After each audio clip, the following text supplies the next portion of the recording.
শেখ আরাক ভাই প্রশ্ন করেছেন যে শেখ আমার প্রশ্ন হলো আমাদের গ্রামে বিয়ের সময় ছেলে ও মেয়ে আত্মীয় বাড়ি খেতে যায়, যেমন নানার বাড়ি, মাসির বাড়ি, কাকার বাড়ি, থুবরা হিসাবে খাওয়ায়। আবার নানা মাসি কাকা ছেলেকে লুঙ্গি, মেয়েকে শাড়ি দিয়ে থাকে, এটা কতটুকু জায়েজ?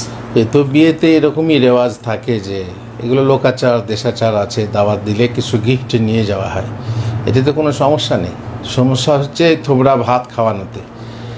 আর আপনি কাকে ভাত খাওয়াচ্ছেন, সে মাহারাম না নন মাহারাম, কে খাওয়াচ্ছে সে মাহারাম না নন মাহারাম, সেখানে পর্দার ব্যবস্থা থাকে কি না, গান গীত ইত্যাদি হয় কি না, মিউজিক চলে কি না, ইত্যাদি ইত্যাদি শরীয়তের বিরোধী কোনো কাজ হয় কি না, সেগুলো যদি মানুষ করতে পারে তাহলে আলাদা কথা।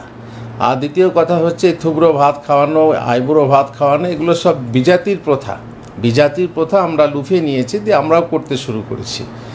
তো এগুলো বিজাতির অনুকরণ হবে, অনুসরণ হবে, যেটা বৈধ নয়। আর বিস্তারিত জানতে আমি অনুরোধ করব, আমার একটি বই আছে আদর্শ বিবাহ দাম্পত্য।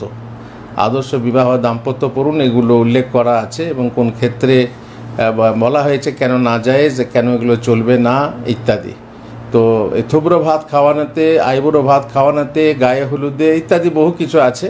কি কি মানে ইসলাম বিরোধী কাজ আছে সেগুলো উল্লেখ করা হয়েছে, আশা করব আপনি পড়বেন।